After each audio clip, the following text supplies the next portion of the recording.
बिस्मिल्लाहिर्रहमानिर्रहीम, अस्सलाम वालेकुम नाज़रीन। आप यूट्यूब चैनल देख रहे हैं, मैं इमरान खान हूँ। आज मंडे है और इमरान खान साहब के ख़िलाफ़ जो तहरीक-ए-दम एतमाद का मामला है वो शुरू हो रहा है। यानी वज़ीर-ए-आज़म पाकिस्तान के तीसरे वज़ीर-ए-आज़म ग़ालिबन जिनके ख़िलाफ़ तहरीक-ए-दम एतमाद आ रही है, इससे पहले कभी कामयाब नहीं हुई, लेकिन इमरान खान साहब के ख़िलाफ़ कामयाबी के इम्कानात मौजूद हैं। इमरान खान साहब को कल के जलसे के बाद से लेकर अब तक लगातार उकसाया जा रहा है। उनको ये कहा जा रहा है कि क्या था लेटर में, बताओ तो सही। और उनको ये कहा जा रहा है कि किसको लेटर आया था ये भी बताओ। और इस किस्म के सवालात उठाए जा रहे हैं। मीडिया ये भी कह रहा है कि लेटर खोला भी नहीं, पढ़ा भी नहीं, बताया भी नहीं उसमें क्या है, और सिर्फ लहरा के जेब में रख दिया। एक्चुअली इमरान खान साहब ने कहा कि कोई जानना चाहता है तो ऑफ द रिकॉर्ड आकर मेरे से जान ले। अब मैं क्योंकि जानता हूँ वो लेटर एक जेन्युइन चीज़ है और वो पाकिस्तान को बाकायदा भिजवाया गया है और एक बहुत ताकतवर मुल्क की तरफ से भिजवाया गया है, उसमें धमकी आमेज़ लहजा और मुतालबा है, तो उसकी रेलिवेंस तो है। लेकिन इमरान खान साहब अगर मुल्की मफाद में नहीं बता रहे या इम्तिहान में नहीं डालना चाहते पाकिस्तान में किसी को या अपने दोस्तों को, तो ये उनकी मर्ज़ी है और ये चॉइस उनकी है। जब तक इमरान खान साहब नहीं बताएंगे, मेरे ख्याल में हमारी सहाफ़त का तकादा भी यही है कि हम उन चीज़ों को जो ऑफ द रिकॉर्ड हैं उनको ऑफ द रिकॉर्ड रहने दें, क्योंकि उन्हें ये लगता है कि मुल्की मफाद में नहीं है ये चीज़ें अभी सामने लेकर आना। उनको उकसाया जा रहा है कि वो इदारों के साथ टकराव करें, वो लड़ें, वो झगड़ें और वो फ्रस्ट्रेट हो जाए। लेकिन इमरान खान साहब ने बड़ी समझदारी के साथ जो बात कहनी थी वो कह भी दी और जो असल बात है वो बताई भी नहीं। इस वक्त सिचुएशन ये है कि जलसे के बाद से लेकर अब तक बड़े संजीदा तरीके से इस सारे मामले को देखा गया है और ये रिपोर्ट हर तरफ पहुंच गई है कि कितनी बड़ी तादाद में लोग इस्लामाबाद के लिए निकले, और ये भी पहुंच गई है कि पाकिस्तान के हर हिस्से से निकले। और ये जो एक तासुर बना हुआ था कि इमरान खान साहब की मकबूलियत या पाकिस्तान तहरीक-ए-इंसाफ बतौर जमात ख़त्म होकर किस्सा पारीना बन गई है, वो तासुर भी ख़त्म हो गया है। फजलुर रहमान साहब एक बड़ा मॉब अपना मदारिस के तलबा का लेकर आए हुए हैं इस्लामाबाद में, उन्होंने इनको बिठाया हुआ है। जबकि मरीम नवाज साहिबा ने गुजरांवाला से आगे की तरफ ट्रैवल शुरू किया है, बात बन नहीं रही। PMLN का जो एक पूरा वैक्यूम नज़र आ रहा है उनके क्राउड के अंदर, वो अभी भी बदस्तूर वैसा ही है। पाकिस्तान तहरीक-ए-इंसाफ ने बहरहाल जो उम्मीद की थी उससे बढ़ के परफॉर्म कर दिया है। अब मामला जो है वो कुछ और जगहों पे पहुंच गया है जहां पे बड़े अहम फैसले होने हैं। अगले 72 घंटे बहुत अहम हैं। इन 72 घंटों के अंदर इस बात का फैसला हो जाएगा कि मामला किस तरफ जाता है। इमरान खान साहब अपने दोस्तों को, अपने साथियों को किसी मुश्किल में नहीं डालना चाहते और उनके लिए कोई चैलेंज खड़ा नहीं करना चाहते, लिहाजा वो हर किस्म के तसादुम से गुरेज कर रहे हैं। और मेरे ख्याल में ये एक अच्छी पॉलिसी है।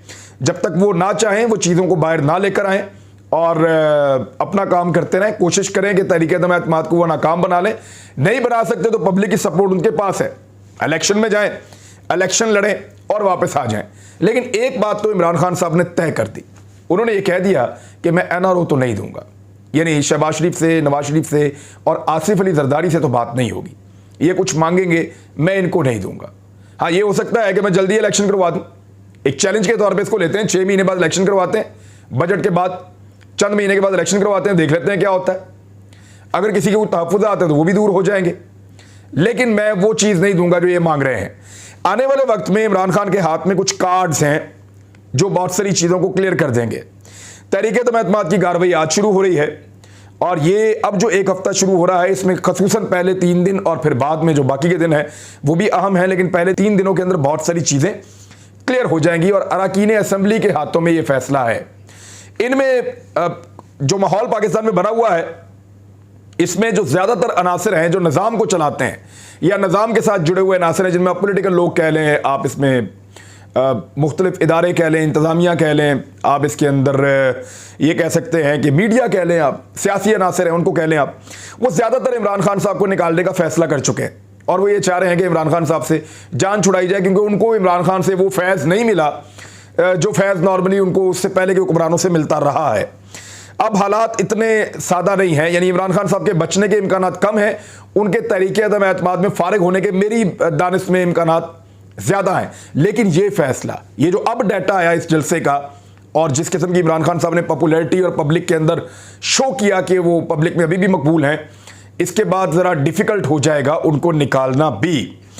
अच्छा, इसमें कुछ चीज़ें ऐसी हैं जिनके ऊपर ये फैसला हो रहा है। नंबर 1 तो मुनहरिफ अराकीन के ख़िलाफ़ अगर अदालत से एक फ़ैसला आ जाता है और अदालत ये कहती है कि ये नाअहल हो जाएंगे लंबे अरसे के लिए या एक मखसूस मुद्दत के लिए, तो उनमें से बहुत सारे मुनहरिफ अरकान दोबारा मुनहरिफ होकर भाग जाएंगे और उस सूरत में इमरान खान साहब तहरीक एतमाद से बच सकते हैं। दूसरा, इत्तेहादियों के दिल बदल जाएं, और आपको पता है कि दिल कैसे बदलते हैं, वो ऐसे तो नहीं बदलते, उनके दिल बदल जाएं। यानी काफ लीग ने जो मांगा है नून लीग से वो बहुत सख्त है। एक तो वो कह रहे हैं कि वज़ीर आला बनाओ और 6 महीने की गारंटी लिख कर दो कि 6 महीने तक हुकूमत नहीं गिरेगी, इंतखाबात नहीं आएंगे। कम से कम परवेज़ इलाही साहब 6 महीने वज़ीर आला पंजाब रहेंगे, नंबर 1। नंबर 2, उन्होंने पंजाब में PMLN से सीट एडजस्टमेंट करने का मुतालबा किया और यह कहा कि 15 नशिस्तें कम से कम ऐसी होंगी जहां पे PMLN अपने कैंडिडेट खड़े नहीं करेगी, मुस्लिम लीग काफ के MNAs खड़े होंगे और वो इलेक्शन लड़ेंगे। अब 4 नशिस्तें उनकी हैं, वो भी PTI के साथ मिलकर उन्होंने जीती थी। टोटल 4 नशिस्तें। उन 4 नशिस्तों के साथ यानी ये फ़ायदा दे रहे हैं 4 नशिस्तों का किनको? PMLN को, और उसके बदले में उनसे फ़ायदा मांग रहे हैं 15 सीटों का। काफ लीग का एस्टीमेट है कि 10 से 12 सीटों की बात बन जाएगी, लेकिन मुस्लिम लीग नून चाहती है कि जो सीटें इनके पास हैं वहीं पे मैक्सिमम इनकम सपोर्ट दे सकते हैं, बल्कि वहाँ पे भी उनको बहुत एतराज़ात हैं।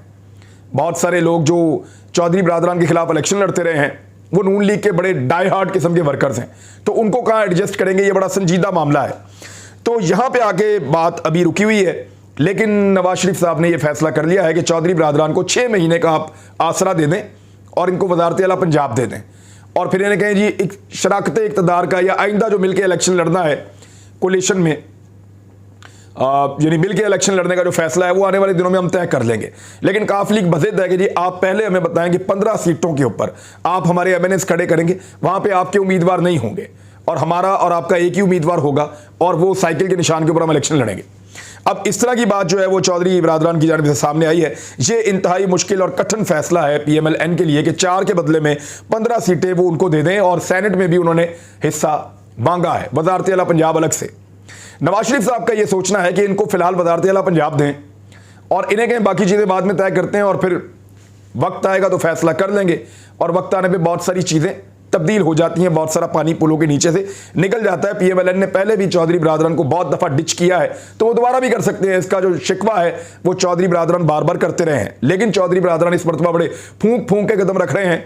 वो गारंटी लेना चाहते हैं जरदारी साहब से भी, बाकियों से भी और मियाँ साहब से भी, और हलफ के मुताबिक ये सारा काम करना चाहते हैं ताकि आइंदा उनको डिच ना किया जा सके।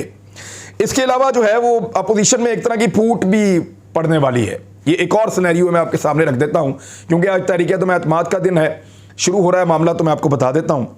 नंबर 1 तो ये है कि हुकूमत बनानी है या नहीं बनानी। इमरान खान साहब को हटाने के बाद PMLN के ज़्यादा लोगों का ये सोचना है कि हुकूमत बनाने का उतना फ़ायदा नहीं है जितना हुकूमत ना बनाने का फ़ायदा है, और इंतखाबात करवा दिए जाएँ इमरान खान साहब को हटाने के बाद। लेकिन इत्तेहादी नहीं मान रहे। काफ लीग और MQM कहती है जनाब हमें इक़्तिदार का झूला दें, वरना हम तो इक़्तिदार में बैठे हुए हैं, तो हुकूमत गिराने का फ़ायदा कोई नहीं, और इलेक्शन के लिए हम लोग अभी तैयार भी नहीं हैं।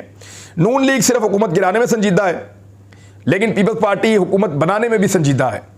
अब पीपल्स पार्टी ने जो तय किया है वो नून लीग के लिए बहुत बुरा है। पीपल्स पार्टी ने इंतहाई गैर मुतल्लिका किस्म के जो MNAs हैं उनको, यानी जिनके आप नाम भी नहीं जानते, पीपल्स पार्टी के ऐसे MNAs जिनके आप नाम भी नहीं जानते, उनको शॉर्ट लिस्ट किया हुआ है शहबाज शरीफ की काबीना में देने के लिए। पीपल्स पार्टी अपने मकबूल लोगों को जो मशहूर है पाकिस्तान में, उनको नशिस्तें नहीं दे रहे, वो काबीना के अंदर बिठा रहे हैं अपने गैर मुतल्लिका लोग जिनको ज़्यादा पाकिस्तानी नहीं जानते, जो पीपल्स पार्टी का ज़्यादा फेस नहीं है। इससे वो ये फ़ायदा हासिल करेंगे कि वो अपना फेस पीछे रखेंगे, फ़ायदे वाली मिनिस्ट्रियाँ लेंगे, और बदनामी सारी की सारी PMLN के गले पड़ेगी।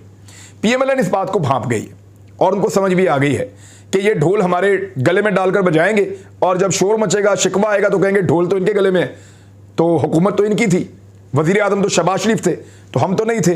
तो ये मामला बड़ा सीरियस है, और हुकूमत इस तरह की बनाई जा रही है जानबूझकर कि 2-3 महीने के बाद लड़ाई की जाए, एक नूरा कुश्ती की जाए, नूरा कुश्ती के बाद ये तासुर बनाया जाए कि नून लीग और पीपल्स पार्टी एक दूसरे के सख्त खिलाफ हैं, साथ नहीं चल पाए, और दोबारा एक दूसरे के खिलाफ इलेक्शन लड़ा जाए, और इमरान खान को जितना हो सकता है अलग से इररेलेवेंट किया जाए, मुखालफत का वोट लें और दोबारा इक़्तिदार में आ जाएं, हुकूमत बना लें।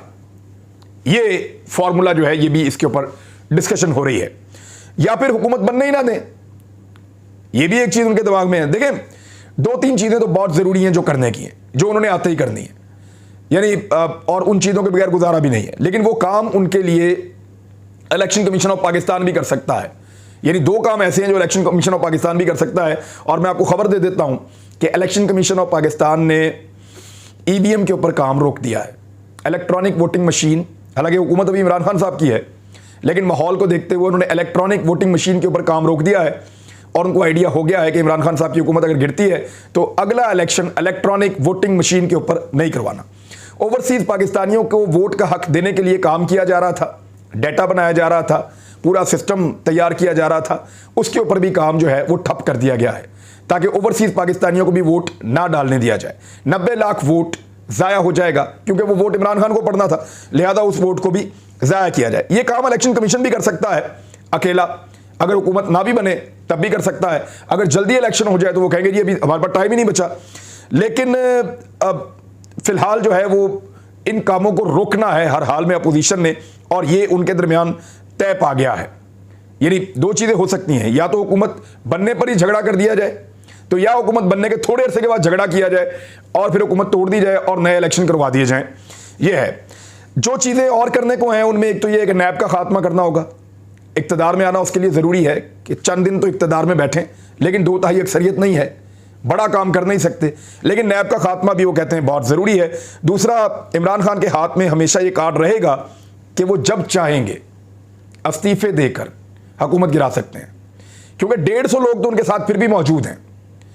172 की स्ट्रेंथ नहीं है, लेकिन 140-150 लोग तो उनके पास होंगे, और ये वो लोग हैं जो बुरे वक्त में भी उनको छोड़कर नहीं जा रहे। अगर 140 लोग बुरे वक्त में इमरान खान को छोड़कर नहीं जा रहे तो इसका मतलब है उनके लिए अपनी नशिस्त से ज्यादा इंपॉर्टेंट इमरान खान के साथ वफादारी है। और अगर इस वफादारी को निभाना चाहते हैं तो वो 1 मिनट में जाके इस्तीफे दे देंगे जब इमरान खान चाहेंगे। तो उन इस्तीफों के बाद फिर ज़िमनी इंतखाबात इतने बड़े पैमाने पर नहीं हो सकते, फिर पाकिस्तान के अंदर दोबारा इलेक्शन करवाना पड़ेगा। तो इमरान खान के हाथ में हमेशा ये कार्ड रहेगा कि जब वो चाहेंगे, जिस वक्त वो चाहेंगे, वो पाकिस्तान में इलेक्शन करवा देंगे। अब इमरान खान साहब की हुकूमत अगर नहीं गिरती या मुनहरिफ अराकीन उनके खिलाफ वोट नहीं डालते, इत्तेहादियों के दिल बदल जाते हैं जैसा कि बदल जाते हैं पाकिस्तान में, और वो इमरान खान साहब को सपोर्ट दे देते हैं और उनकी हुकूमत बच जाती है, तो फिर तो इमरान खान साहब एक मुख्तलिफ इमरान खान होंगे, एक मुख्तलिफ प्राइम मिनिस्टर होंगे, और इस अपोजिशन के लिए हालात टफ हो जाएंगे। दूसरा, अगर ये हुकूमत गिर जाती है तो इस लड़ाई का सबसे बड़ा बेनिफिशरी इमरान खान बनेगा। वजह क्या है कि हुकूमत गिरने के बाद से इमरान खान पूरे मुल्क में जलसे जुलूस शुरू कर देंगे और अगले इलेक्शन की तैयारी करेंगे। इस बीच में अभी तक जो इमरान खान साहब का मूड नजर आता है वो ये कि वो अपने दोस्तों को नाराज नहीं करेंगे, वो पाकिस्तान के इदारों से नहीं लड़ेंगे, उनके साथ झगड़ा नहीं करेंगे, और उनको आहिस्ता आहिस्ता वही सपोर्ट वापस मिल सकती है। यानी वो सिर्फ पब्लिक के पास जाएंगे, बताएंगे और उनको आगाह करेंगे वो क्या कर रहे थे, किस वजह से उनको निकाला गया है, और उसके बाद वो एक मोमेंटम बनाएंगे अगले इलेक्शन के लिए। कौन सी चीज़ें ऐसी हैं जो इमरान खान साहब को बहुत सपोर्ट देंगी अगले इलेक्शन के लिए, वो मैं आपको बता देता हूँ। नंबर 1, नवाज शरीफ की वापसी होगी, इसके ऊपर इमरान खान साहब बहुत पॉलिटिक्स करेंगे, इनको बहुत मजा आएगा। नंबर 2, नैब का खात्मा जब किया जाएगा या उसको कमज़ोर किया जाएगा, FIA के जरिए से केसेस ख़त्म किए जाएंगे और केसों में रिलीफ मिलेंगे, इसको इमरान खान साहब अपने हक में बहुत ज़्यादा इस्तेमाल करेंगे। इदारों से तसादुम ज़रूर होगा PMLN का, क्योंकि मरियम नवाज भी वहीं पे हैं, परवेज़ रशीद भी वहीं पे हैं, नवाज शरीफ भी वहीं पे हैं, और बहुत सारे ऐसे लोग हैं जिनको इदारों से बहुत सारे शिकवे हैं, तो वो अपना इन्फ्लुएंस शहबाज शरीफ पे डालेंगे और वो तसादुम शुरू हो जाएगा। इसका फ़ायदा भी इमरान खान साहब को मिल सकता है। बगैर इत्तेहादियों के इमरान खान साहब को अगला इलेक्शन लड़ना होगा, यानी इस मरतबा उनको अपनी कुछ सीटों की कुर्बानी देनी पड़ी काफ लीग के लिए, कुछ और लोगों के लिए, तो अगली मरतबा उनके ऊपर वो दबाव नहीं होगा या वो प्रेशर नहीं होंगे जो मुख्तलिफ जगहों से आ रहे थे कि इसको टिकट दे दो, इसको दे दो, इसको दे दो। तो उन्होंने अपने बहुत सारे वर्कर्स को नज़रअंदाज किया, फिर वो वर्कर जीत भी गए इलेक्शन बाद औक़ात आज़ाद हैसियत में, तो वो गलत फैसले उनसे वो बच सकते हैं। बैड गवर्नेंस का जो बोझ इमरान खान साहब के ऊपर इस वक्त पड़ा हुआ है, महंगाई का जो बोझ इस वक्त इमरान खान के ऊपर पड़ा हुआ है, वो बोझ उतर जाएगा और अगले इलेक्शन में वो ज़्यादा रिलीफ के साथ सामने आ सकते हैं। मेरे ख्याल में उनकी हुकूमत जाना उनके लिए ज़्यादा फ़ायदेमंद है, बच जाना उनके लिए, इमरान खान साहब के लिए उतना बड़ा फ़ायदा नहीं है जितना बड़ा फ़ायदा हुकूमत जाने की सूरत में है। उनको टाइम मिलेगा, एनालिसिस करेंगे, ज़्यादा जलसे करेंगे, हमदर्दी मिलेगी, लोगों के पास जाएंगे, ज़्यादा वोटर कन्विंस करेंगे, ज़्यादा वोट ले सकेंगे, इंडिपेंडेंट होंगे ज़्यादा पहले की निस्बत। बैड गवर्नेंस का बोझ उनके ऊपर से उतरेगा, महंगाई का बोझ उनके ऊपर से उतरेगा और ये सारी चीजें अपोजिशन के ऊपर पड़ जाएंगी जिनकी इस वक्त हुकूमत नहीं बनने जा रही है। मिसाल के तौर पे अगर वो कामयाब होते हैं तब फिर आलमी मीडिया जिस तरह इमरान खान साहब को उठाता था अगली हुकूमत को भी वो देखेगा। इंडियन मीडिया इस वक्त तो बहुत सेलिब्रेट कर रहा है और वो कह रहे हैं कि इमरान इज गॉन, उनका टाइम खत्म हो गया, गेम इज ओवर। और साथ ही साथ फॉरेन पॉलिसी के हवाले से भी दबाव पड़ेगा अगली हुकूमत के ऊपर, क्योंकि जो बाहर से इन्वेस्ट कर रहे हैं वो अपने काम तो करवाएंगे और वो बातें खुलेंगी, इमरान खान जलसों में बताएंगे, तो डैमेज होगी आने वाली हुकूमत। और एक बात याद रखिएगा, जब भी कभी सिटिंग गवर्नमेंट इलेक्शन में जाती है तो दूसरी पार्टी को एक एज रहता है कि इनकी हुकूमत खत्म हुई है और इन्होंने आपको क्या दिया, हमें ट्राई करें। तो ये एज भी इमरान खान के पास अगले 6 महीने में आ सकता है अगर उनकी हुकूमत गिर जाती है तो नाज़रीन ये सारी सूरत हाल है। आज से शुरू हो गया इमरान खान साहब का काउंटडाउन, इसमें वो बचते हैं, सर्वाइव करते हैं या निकलते हैं। दोनों सूरतों में अपोजिशन ने उनको उनका क्राउड, उनकी पब्लिक, उनका वोटर, उनका सपोर्टर एक तश्तरी में रख के वापस दे दिया इमरान खान को। अब तक के लिए इतना ही, अपना ख्याल रखिएगा, अपने चैनल का भी। अल्लाह हाफ़िज़।